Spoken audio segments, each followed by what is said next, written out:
What's up, Sooner Nation? Welcome to the SI Sooners podcast. Oh my God, do we have a podcast in store for you today? Parker, the ultimate meltdown by the Sooners on Saturday. And then Sunday, some major news in the world of OU recruiting, Parker. That's right, John. We got plenty of good news on the heels of plenty of bad news, obviously, in the aftermath of the game yesterday. So it'll be an interesting contrast of content here. So stick with us here on the SI Sooners podcast for the full rundown. Absolutely. I'm John Hoover. I'm in Tulsa. That's Parker Thune. He's in Norman. That's where the fallout still is landing from the implosion yesterday. I want to thank you guys for listening to the SI Sooners podcast, and thanks for watching the SI Sooners podcast over on YouTube. We have a lot of fun there. Our numbers on both platforms are just blowing up. So thank you. We appreciate it. Okay, let's get to it. It's like an episode of The Walking Dead back when that show was still good. We'll definitely talk about the character development being the recruiting thing that's coming up. We know about that, but we can't really ignore the end of the world that's going on all around us, meaning we will dive into Jalil Farooq here in just a little bit, but we got to talk about Kansas State 38, Oklahoma 35 first. Parker, it was a collapse for the ages. Biggest comeback in K-State history. First time they've ever beaten a top 3 team on the road. First time since, 2003, they've beaten a top 3 team anywhere. I know you fans won't run or remember that one much. Big 12 championship. Darren Sproles. But yeah, the offense sucked in the fourth quarter. There's no other way to put it, Parker. Absolutely putrid. The defense was back to its old ways. 3 people sent me the little meme that's going around of Fred from Scooby-Doo saying, "Okay, Alex Grinch, let's see who you really are." And he pulls off the mask and it's Mike Stoops. Yeah, the defense was that bad. And then when does OU ever get punts blocked? That was huge. A complete collapse. Alex Grinch said they failed, and he's right. Lincoln Riley said he's got to be better. And Parker, he's right too. Certainly, John. And it was just what we witnessed yesterday was really all of the specters and all of the inklings of Oklahoma's very evident lack of a killer instinct in crunch time under Lincoln Riley, all manifesting in one perfect storm. Listen, what happened yesterday was what should have happened against Iowa State last year, against TCU last year, against several other Big 12 opponents, if you think back to the beginning of Riley's tenure with the Sooners, where Oklahoma was able to escape with close victories after surrendering a large lead. And the reality of the situation, John, is that Riley and the Sooners took the foot off the gas. There's no sugarcoating it. There's no other way to put it. And I thought Alex Grinch in his post-game press conference, I respected what he came out and said, which is, this falls on us as coaches. We've got to be better. This isn't on anybody but us. And I think that's very true. And I think that rings true, especially given what you saw over the last 20 minutes of gameplay yesterday, where it was like we saw 2 completely different teams. For the first 40 minutes, Oklahoma was utterly dominant. Kansas State looked overmatched, shorthanded. They had no answer for Rattler and the offense. They had no answer for the Sooner defense either. And over the last 20 minutes, it was as if the Sooners laid down and died and said, "Here, go ahead and have this one." And there just seemed to be no competitiveness. The competitive fire that the Sooners brought for the first 2.5 quarters flamed out all of a sudden. And what do you chalk that up to, if not a shift in the mentality, starting at the very top with Riley and Grinch and the coaching staff? And I think Patrick Fields said as much in his post-game press conference. And I mentioned in my post-game wrap-up, John, I thought it was a damning indictment when Fields said, the first half, we played in attack mode. The second half, we played to defend the lead. That has to change. That has to stop. Because especially as the Sooners go up against better Big 12 opponents than Kansas State, against the likes of Texas and Oklahoma State and Baylor, they're not going to be able to get away with that. They didn't get away with it against Kansas State yesterday. How much less will they be able to get away with it against better teams than the Wildcats? Yeah, couldn't agree more. Your tendency might be to say at this point, of a 2020 crazy season, this team, they had 17 guys out with COVID for the game 2 weeks ago. Those guys didn't all practice. They were getting back to practice, trickling in. They were getting their numbers back. They apparently have to have a unity march or a unity patch or a unity stripe or a unity sing-along or something every week. No, that's bullcrap. I'm sorry, that doesn't fly. Kansas State had 35 to 40 guys out 2 weeks ago. Kansas State also has plenty of players who have major concerns about social justice going on right now. This was a depleted K-State team. And starting in the third quarter, they kicked Oklahoma's teeth in. The final stats show how Oklahoma dominated. And that's the hard part to figure out. The final stats show OU dominated the game. But utterly and absolutely, especially early, Kansas State couldn't get a first down early on. They literally couldn't get a first down. They couldn't get off the field other than that one batted ball that was intercepted, defensively I'm talking about. But what do they do after that? They turn around and go 3 and out. Oklahoma scores almost immediately after that. This was as one-sided a game, Parker, early on, as there's been in Norman, and there's been a lot of them. But like you said, middle of the third quarter, late part of the third quarter, it just all changed. Like suddenly it was Oklahoma that couldn't get a first down, and it was just as suddenly that Kansas State couldn't be stopped. Starting with that 77-yard pass, Kansas State outgained Oklahoma 293 yards to 143 for the final 22 minutes. What? Doubled. They more than doubled them in total yards, output, first downs, everything. Now, in the first quarter, get this, the OU had the edge in total yards, 171 to 12. This was a lifeless team. They had no pulse, Kansas State. At halftime, the total yards was 288 to 98. I know people don't care about total yards. They care about scoreboard. But that's an utter indication of how one-sided this game was. And there's just no explanation other than Chris Kleiman proved that last year's win over Oklahoma was no fluke. And Parker, he can flat out coach circles around Lincoln Riley. That's very true, John, and I was not impressed with Riley yesterday for one reason in particular.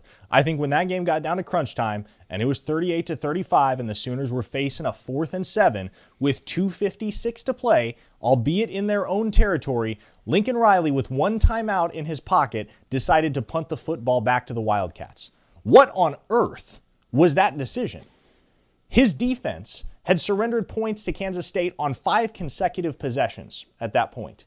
And literally the best case scenario was that the Sooners were going to get the ball back with under a minute left and no timeouts with at least 30 or 40 yards to go down the field. It showed a complete lack of competitiveness to me, and it earned well-deserved boos from the home crowd. But in that situation, you do not and you cannot put a redshirt freshman quarterback in a situation where he's got to take your offense the length of the field with no timeouts in 40 seconds to tie up or win a football game. Now, I get that Rattler's immensely talented.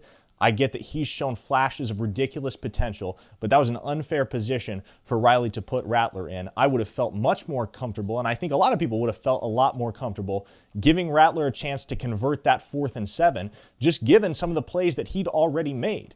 And at that point, Oklahoma gets a chance to extend the drive. They can take their time getting down the field, set up the automatic Gabe Burkich for a game-tying field goal, or potentially punch it into the end zone. But Riley goes, he punts the ball away, and fortunately, you do get the best-case scenario. It's a 3 and out for the Wildcats. You get the ball back, but 49 seconds, and the Sooners got to go 40 yards down the field. What was Riley thinking? And this is the same thing. This has become a theme with Riley in close games in the past.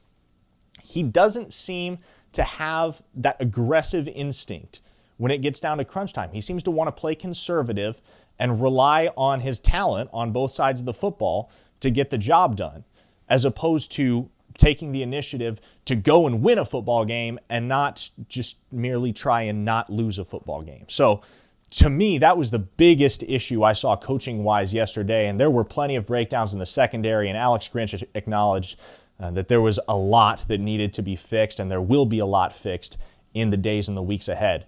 But to me, that decision from Riley was inexcusable, and it cost the Sooners in a big way. I agree. I completely agree. I think it was the wrong call at the time. It worked out exactly like he wanted it to. He got the ball back, quick 3 and out, with less than a minute left and no timeouts. Hardly an ideal position. But to play devil's advocate here, I agree with what you're saying, but to play devil's advocate, that might be an immensely huge learning moment and teaching moment for Lincoln Riley and Spencer Rattler to say, okay, remember that time, Kansas State, 2020, second game of the year, we needed you to go down the field and you did this, you made these decisions, and I called these plays. Let's grow from that. It's a possibility. I don't know. We'll see. Up next on the SI Sooners podcast, I'm going to play Fred. I'm going to pull off the mask, and I'm going to give you a couple reasons why I think Oklahoma lost this game. Not excuses, reasons. Trade Pros Heat and Air in Oklahoma City. Whether you just need service or a mini split for your home office, studio, or man cave, or if you're finally ready to upgrade to a more efficient train system for your entire home, get a free estimate from Trade Pros for all your heating and air needs. Trade Pros earned a Best of 2020 award from Home Advisor and has nothing but 5-star reviews on Google. Go to TradeProsOKC.com or call 405-675-0176 or just book your appointment on Facebook. Trade Pros, that's one word, Trade Pros Heat and Air.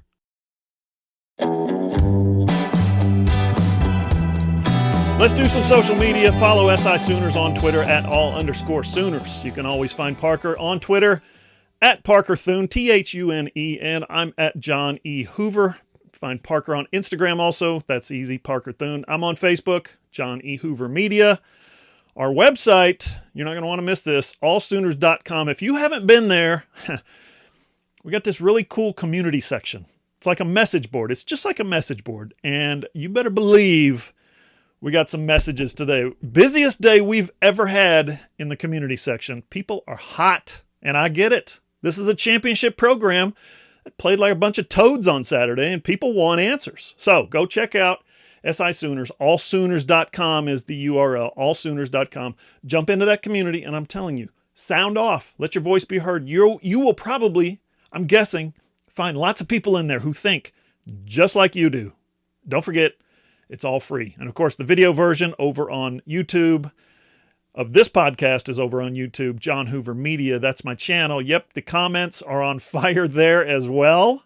So get in there, allsooners.com, or my YouTube channel, John Hoover Media, and let us know what you think. Quick thanks to Caleb and Carrie over at Trade Pros. We are so grateful those guys have jumped on board. Now listen, if you own a business and you like what you hear and you want to advertise with us, yeah, we've got lots of options to suit your needs. Just drop us an email, allsoonersi@gmail.com. Parker, I got to say, one thing I hate is excuses. I hate excuses. I don't care what walk of life it is. If you've got an excuse for me, there's the door. Like Alex Grinch said Saturday afternoon, this is a results-based business, and we failed. He's 100% right. But I'd like to explore why Oklahoma failed. I don't make excuses like, oh, it's not fair. They had COVID. Bullcrap. They had 2 guys out from the week, from the two deep depth chart this week, if I could talk. 2. Remember 2 weeks ago, it was 17, plus the 3 suspended guys. So, I mean, 2 guys out. Kansas State had that many starters out just in the secondary, Parker. So no excuses. No excuses. They just don't fly. I do want to try to examine why this happened, though. There are reasons for things where there's cause and effect. So some reasons, some real explainable, for me, reasons for what we saw Saturday. Number one, it's easy. It's real easy. I don't think this Oklahoma team is quite what we thought they were. In other words, I think we hyped them up a little too much. I kept seeing when they were ranked 5 in the preseason, a lot of skeptical fans maybe would say, that's too high. I don't think that's right. I think that's probably true. I think we had them too high. It's kind of a default setting for the preseason top 25. Oklahoma, top 4, top 5, right? I don't think they're all that good. Is this team talented enough to win the Big 12? Absolutely, completely, no doubt about it. But I still think they can win this league, yes. But number 3 team in the country? No. Number 5 before the Big 10 started flip-flopping? No. Maybe top 10. If they play well, yes. But talent-wise, right now, having watched, Parker, some of the highlights from around the country this morning, I don't know if they're top 10. And if they don't play great, and honestly, because if there's anything I'm known for, it's being brutally honest, painfully honest sometimes. If they don't play great, I'm not sure this Oklahoma team is a top 20 team. The team we saw Saturday I'm talking about is not a top 20 team. I know, hot take, right? Overreaction, end of the world. Hoover, you're pushing the panic button.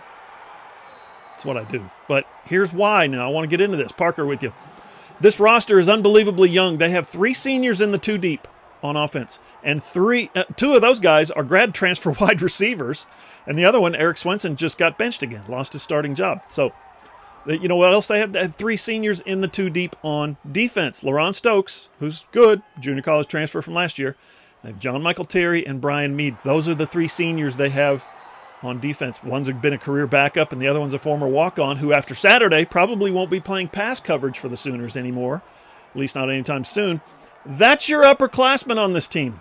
Those are your seniors. Their best players right now, this Oklahoma team, is a handful of juniors and a bunch of sophomores and then redshirt freshmen. Now, you want to know how young players respond when they're going up against older, more mature, more experienced players and the game starts getting sideways? I think they answered that question on Saturday, Parker. John, I want to point this out because on some level, I think this flies in the face of what you just said, but on some level, it also supports that narrative. Marvin Mims and Seth Mcgowan might have been the 2 most impressive performers for the Sooners on Saturday. And Rattler obviously had an impressive game, but the 3 interceptions, I mean, you can't throw 3 interceptions and expect to win a football game. You just can't. But Mims and Mcgowan, I would be shocked if those 2 weren't starting next week against Iowa State. And I would expect coming off a loss that we're going to see a little bit of a shakeup on the depth chart. But man, I was super impressed with those 2, much more so than I was impressed with any of the upperclassmen. Austin Stogner had a great game, the redshirt freshman H-back. There were so many young guys that stepped up for Oklahoma. And conversely, so many of the more experienced players fell short and made mistakes. And you mentioned Brian Mead, a guy that got burned in pass coverage twice for long downfield gains and really cost the Sooners in a big way. And so to me, I think the youth movement for Oklahoma is really indicative of where this team has the potential to be 2 or 3 years down the road. But you're right. In the here and now, I think it was very, very lofty. It was almost too lofty of an expectation for the Sooners to be a top 5 team this year, just based on the fact that they are so young. And for years, John, I've been looking at 2021 as the year that Oklahoma can reload and make another legitimate push at a national championship, because you've had Rattler in the system for a year at that point. You've gotten some of those guys matured, and you've gotten them more experience in the Sooner scheme and within the program. And at that point, you have several more seniors than you have at this point this year. And so 2020, to me, you hate to call it a rebuilding year for the Sooners, because the standard is they're going to compete for national championships every single year. And Lincoln Riley and Alex Grinch and the Sooner staff expect nothing less, and they're not going to try for anything less. But this is as much of a rebuilding year as the Sooners have had over the last half decade, just simply by virtue of the fact that, as you mentioned, they don't have that experience. They don't have what they had last year in Kenneth Murray and Neville Gallimore. They don't have what they had the year before in guys like Curtis Bolton, or even the year before that in 2017 when they had Obo Okoronkwo and several other senior leaders on that team. Baker Mayfield obviously right at the top of that list. But the lack of leadership amongst the players, just the lack of seniors in terms of numbers, which you mentioned, John, that's one of the areas where the Sooners don't measure up to the same team that we saw the last 3 years. And especially just given the circumstances of how everything has transpired over the last 6 months and the direction that the college football season has gone, and as chaotic as things are right now, this is a year where you really needed leadership. You needed leadership and you needed depth. The Sooners have depth. I don't know if they have the leadership to go toe-to-toe with the best programs in the country. Yeah. Real quick, an oversight on my part. Trey Brown is another senior on the defense, so that gives them 4. Trey Brown, who was also badly burned for a touchdown Saturday. They got to do better. Their older players have to play better. Their younger players, like I said, when the game starts getting sideways, they have to respond. They can't just go into a shell. They can't just we'll talk more about that, but the defensive line, Parker, was bad. The linebackers were bad. The secondary was bad. The offensive line was bad. The running backs were bad. I'm not being unfair here. This is as straight shooting as I can be. I thought the H-backs and the wideouts were pretty good, but that's not going to win you a lot of football games. And then the quarterback, Spencer Rattler, he wasn't just good early on. He was great. He was elite. He had 1 interception. It really wasn't his fault, the one that tipped at the line of scrimmage. And he had that one throw that Lincoln Riley called reckless. Couldn't agree more. It was a bad throw. It was a bad decision. The coverage was there, and he threw it anyway. Kind of trusted his arm probably a little too much. And then Kansas State, they didn't do anything with the first pick, 3 and out, punt it back to Oklahoma. But then the second pick, they turned it into a touchdown. That was obviously very costly. But Rattler, man, He was 23 out of 25, including those 2 picks. So 25 consecutive passes he threw that never even hit the ground. Crazy. Lincoln, I thought, got a little conservative with his play calling. And, with those 2 early picks, I guess you can kind of understand that. A lot of screens, a lot of hitches, a lot of swing passes, things like that. But think about it, man. You don't go 23 out of 25 against air with no defense whatsoever in practice and 7-on-7s. You just don't. He was that good. And then after that red-hot start, he finishes the game 6 out of 15. Fourth quarter alone, when OU needed something good to happen on offense, anything, he goes 4 of 12 for just 48 yards. Remember the Rose Bowl where just a couple more first downs here or there might have saved the whole game, and the defense gets blamed, and the defense deserved blame, there's no doubt. But if the offense just gets a couple more first downs, if they can play some kind of complementary football at some point in the second half of that game, they go to the national championship game. Some kind of complementary football. Don't get a punt blocked. Get a couple more first downs. Kick a field goal in the red zone instead of going for it on 4th and short. Anything other than what happened. And that's what happened yesterday. Kansas State, I thought they got dialed into what Lincoln Riley was calling. I thought Rattler didn't really trust his protection, started flying out of the pocket too soon. And when that happens, what happens to your accuracy? It goes away. That 23 out of 25 suddenly becomes a 4 out of 12. That third interception, I know this is overstating things, but Parker, that third interception might have been as bad a throw as we'll ever see from him in his career, Parker. No, I certainly agree. And you could tell that Rattler, he just wasn't ready for that situation mentally. Physically, he has all the tools. The question for Rattler, and we've said this several times on the podcast, John, the issue with Rattler, if he has a shortcoming, if he has something that you look at and say, okay, that's where he's going to get burned this year starting as a redshirt freshman, it's poise, just by virtue of the fact that he hasn't done it at the collegiate level. He hasn't started games with regularity yet. He hasn't experienced what Big 12 defense is like, what college football defenses are like. And so that was always going to be the question, was could Rattler step into a situation like that and deliver as a redshirt freshman? And right now, the answer is no. And that's okay. There's going to be room for growth. There's going to be opportunities for Rattler to mature and hone his skills in Lincoln Riley's system and refine those things and tweak those things that can take his game to the next level. I really do agree with what you said about Lincoln Riley getting conservative with his play calling. And I was really excited, John. On the midweek edition of our podcast before the game, we were asked by one of our viewers/listeners, what do you think the first play is going to be? And both you and I were way off because the first play that Oklahoma ran from scrimmage was a reverse to Charleston Rambo. And I loved it. And they had Rambo throw a pass to Spencer Rattler not long thereafter. And that creativity that Lincoln Riley displays, you think back to last year's Kansas State game where he had Nick Basquin throw a pass to a wide open CeeDee Lamb for a gain of 70 plus. Where is that late in the game? Why doesn't Lincoln Riley have that same aggressiveness late in games?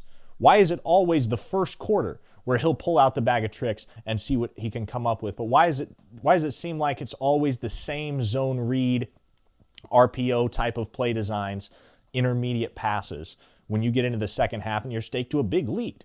That's not a recipe for success. It's not, especially when you're going up against a resilient team like Kansas State that beat you last year, that was hungry to beat you this year. You can't get conservative. Lincoln Riley can't let the game come to him. That's one of the things as a young coach, as one of the offensive masterminds in college football, that you cannot allow to happen. You've got to stay aggressive. You cannot allow the other team to dictate the pace or the way you call a game. You have to keep the same mentality for 60 minutes. The Sooners didn't do that yesterday, and I don't think Riley did that yesterday. Yeah, the real mystery for me, Parker, is this offensive line. How do these guys return 5 starters and get taken to the woodshed in the run game by Missouri State first and then Kansas State? OU leads the Big 12 each of Lincoln Riley's 3 seasons as the head coach. And, he's got 5 starters back on the offensive line this year. This is the result. 127 yards a game. That's 50th in the country right now out of 72 teams playing. Only 23 teams playing FBS football right now are worse than that. Are you kidding me? 3.43 yards per game, I think. That's also like 49th, 50th in the country. It's unbelievable. Oklahoma can't run the football against this competition? Well, like you mentioned earlier, guess what? You've got Iowa State next, probably the best defensive line in the Big 12.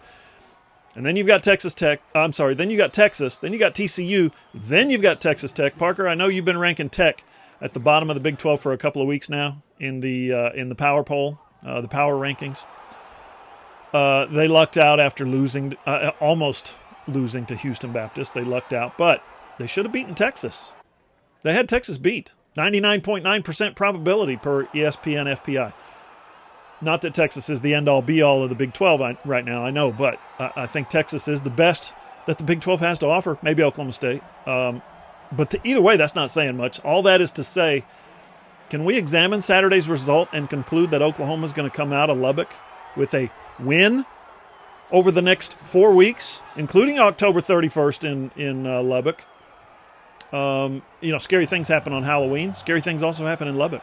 So I'm not marking that one down as a win anymore. This gets tricky. You're talking about one game, and it's easy to overreact. That's what your tendency is to want to do. One thing in all my years of doing this has taught me, don't push the panic button after one game. Don't overreact. But I got to say, man, the product that I saw on the field this Saturday was not encouraging at all. I can't look ahead to the schedule and say any game except maybe Kansas, which is their next home game on November 7th, is going to be a win. Think about that. Again, based on what we saw Saturday, okay, OU could come back home in November and legit be 2-4. Not that OU that we went into the preseason not really knowing anything about. Not the week 1 OU that we thought was really badass because they rolled over Missouri State. I mean the OU that we saw on Saturday just utterly collapse against Kansas State. They could legit be 2-4 when they get back home in November. Up next on the SI Sooners podcast, believe it or not, we got some good news for you. Hey there, loyal listeners. Parker Thune here with SI Sooners. Are you a business owner looking to get your product out there to the masses? Let's say you run a hotel in Norman, or a car dealership in Oklahoma City, or a restaurant in Edmond.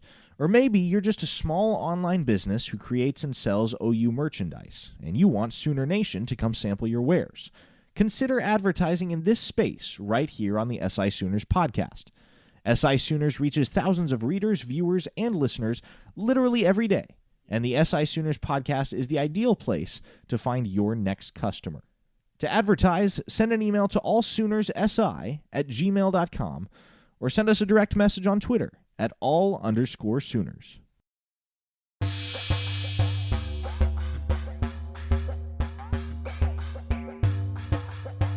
Final segment of the SI Sooners podcast. I don't think we're done pulling apart the football game yesterday. Just to let you know, this team's got problems. We're going to try and find you some answers.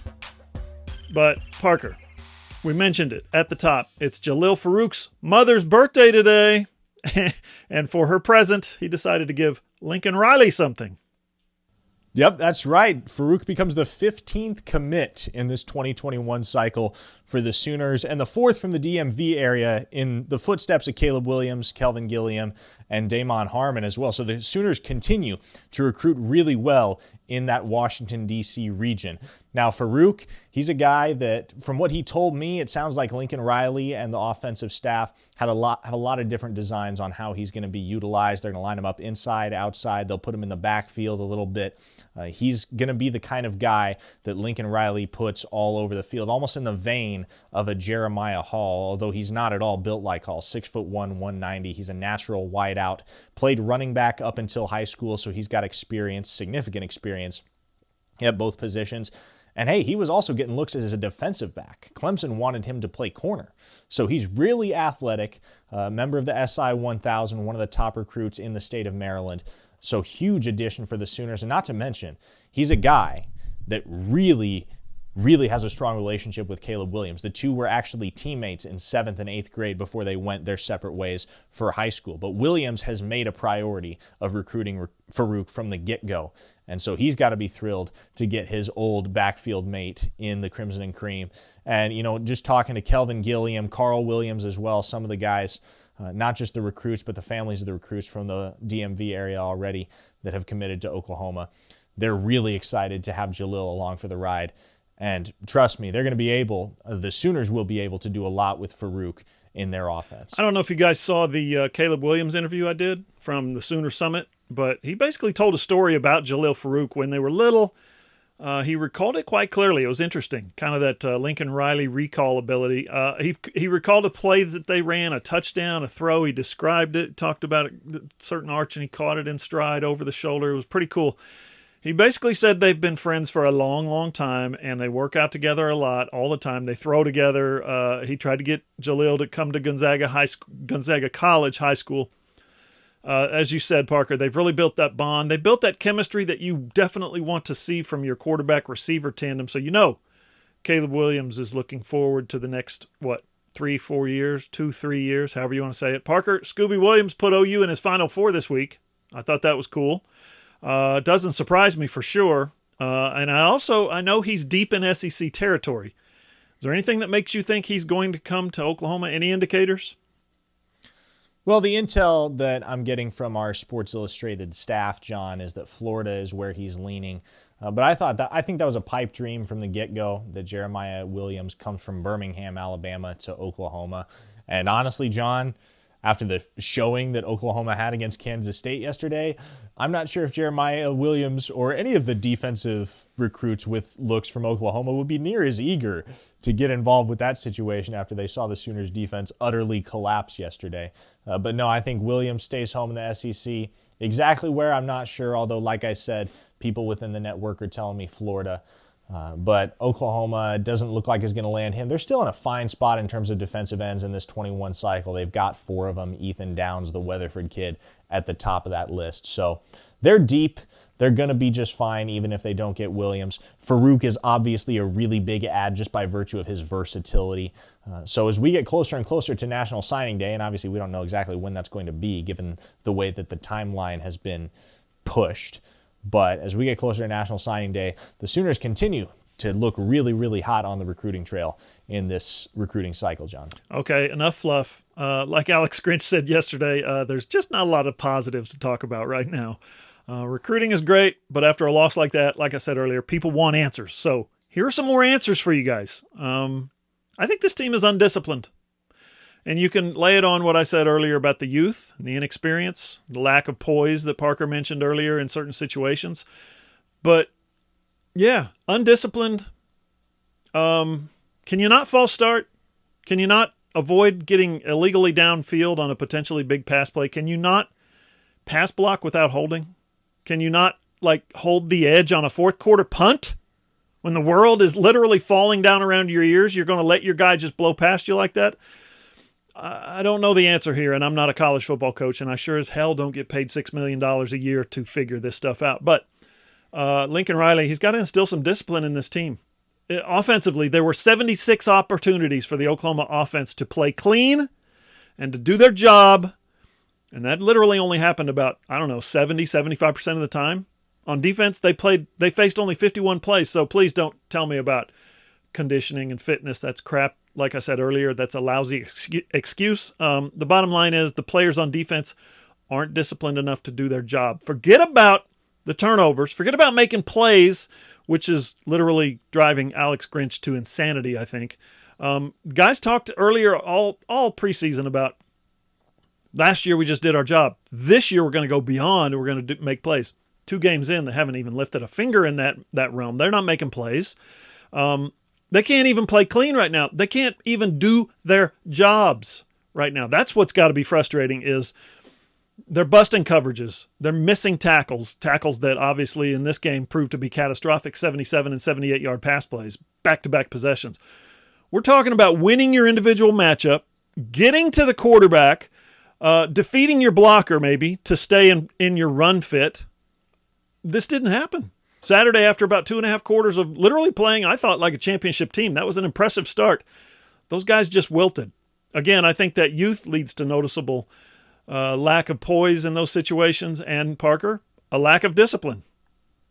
Yeah, John, and one of the members of our audience raised this question on Twitter to us earlier in the day, and I'm sure we'll get to it on the midweek edition of our podcast, but he was talking about how maybe Alex Grinch's speed D, takeaways, focus mindset is a little too much for where the Sooners are at right now in terms of personnel, and maybe they just need to focus on the fundamentals. And again, I don't want to get too much on that topic in case we want to revisit it on Wednesday. But there is definitely something to be said for the way that the Sooners' fundamentals deteriorated over the course of that game against Kansas State. There were a lot of missed tackles, especially late in the game. A lot of blown coverages, a lot of guys in positions that they shouldn't have been in and shouldn't have put themselves in. And just on the whole, as you mentioned, it all comes down to a lack of discipline. And I don't know whether that's a Lincoln Riley issue. I don't know whether that's an Alex Grinch issue. I don't know who it falls on, but I think it's pretty evident at this point in time that collectively, as a coaching staff, the Sooners have some things to iron out there before they begin to address the product on the field. You know what? Here's somewhere I never thought we'd be. Not this early, anyway. The Fire Alex Grinch crowd has joined the meeting. Wait, what? I know there's some crazies out there. There isn't every fan base. And I know Alex Grinch really hasn't done all that much to improve the defense. They basically didn't crap down their leg last year for most of the season. They did in the final game, but, 2 of his last 3 games, Parker, have just been an embarrassment. They got exposed by literally the greatest passing offense of all time last year in the playoff, and then they got exposed by Skylar Thompson. Come on. You know what? But having said all that, we've been eating this big plate of crap all preseason about we don't want to coach the same guys. Come back this offseason as different guys than you were last year. Parker, that crap sandwich was delicious, wasn't it? I'll take a little side of garbage with mine, if that's okay. If there's any left after that game on Saturday, Parker. These are the same guys. These are the same guys. I remember Grinch saying after the Baylor game last year, talking about the scars. Remember that his team was still healing from. Let's not kid ourselves what he's talking about. He's talking about Mike Stoops. Those guys are scarred. They can't play solid defense until they heal those scars, whatever they are, emotional, obviously. But these are the same guys. They have the same scars, Parker. Yeah, John. And the reality of the situation is there's no easy answer for the Sooners right now on the defensive side of the football. Where do you start? Do you start with the front line? Do you start with the linebackers? Do you start with the secondary? Because they all have very obvious holes. The front 7 was bad yesterday, and the Sooners were bad on the back end. You saw Trey Brown get burned for a touchdown. That's your senior leader in the secondary. That can't happen. And not to mention the linebackers, as we mentioned, were atrocious in coverage. They had 1 sack of Skylar Thompson. 1? You got to be able to generate a little bit more pressure on that. He sat back there in the pocket. He went 18 for 25 for 334 yards and a touchdown, added 3 more scores on the ground. Listen, Skylar Thompson is not a quarterback that anybody is touting as a future NFL starter. Okay, so what's going to happen when the Sooners go up against a guy that actually has a lot more potential and a lot more talent than a guy like Skylar Thompson does? What's going to happen 2 weeks from now when Sam Ehlinger and Texas roll into the Cotton Bowl and are going to be very determined, especially after their comeback victory over Texas Tech, to keep that momentum and steamroll Oklahoma? I'm interested to see how it all plays out, John, but the thing about it is the Sooners have had a target on their backs for the last 5 years. Now, I think that target means something a little different than it did 2 days ago, right? Because 2 days ago, Oklahoma was the team that everybody looked at as the very best of the best in the Big 12. They were at the pinnacle. They were on the pedestal. They were the one that everybody wanted to knock off the throne. Now everybody's saying, okay, let's kick them while they're down. That's got to be the mentality for the other 9 teams across the Big 12, is saying, hey, this race in the conference looks wide open at this point in time. And the Sooners could rebound and win 8 in a row to close the year, and maybe they're right back at the top of the Big 12 and they win their 6th consecutive conference championship. But the conference is wide open right now. Nobody looks any better than another. All of the teams across this entire conference have glaring weaknesses, and Oklahoma's no exception. And you hate to say that Oklahoma has sunk to the rest of the Big 12's level, but hey, if this proves to be a trend and not a blip, and the performance across the last 20 minutes of play against Kansas State yesterday is actually indicative of the kind of football team Oklahoma is, that's an issue, John. And the Sooners might be looking at their 5-year reign of dominance in the Big 12 coming to an unceremonious end this year. You keep jumping ahead to Texas and Sam Ehlinger. I want to see what these guys, I'm like Lincoln Riley and Alex Grinch for sure. I want to see what they do against Brock Purdy and Breece Hall in the Iowa State Cyclones first. Down the line is waiting out Alec Bowman. And, guys like that. Max Duggan is healthy apparently. So this conference if Oklahoma plays defense like we saw on Saturday, this conference is going to eat that Sooner defense alive. We're going to hear from Lincoln Riley on Monday and again on Tuesday and possibly later in the week on Thursday. We'll see. Don't forget to check out our next podcast on Wednesday. It's going to be fire. You know that. Listen to the SI Sooners podcast on iTunes, Spotify, Google, or wherever you get your podcasts. Did you know we're on Amazon now? All you got to do is ask your enabled device to say, Alexa, play the SI Sooners podcast. We have one out in the living room right there. I did it. It's pretty cool, I got to admit. Or, hey, just go to our website, allsooners.com, and click on the player and listen either on your phone, your tablet, or your computer. And don't forget to check out the video version over on my YouTube channel, John Hoover Media. For Parker Thune, I'm John Hoover. See you guys.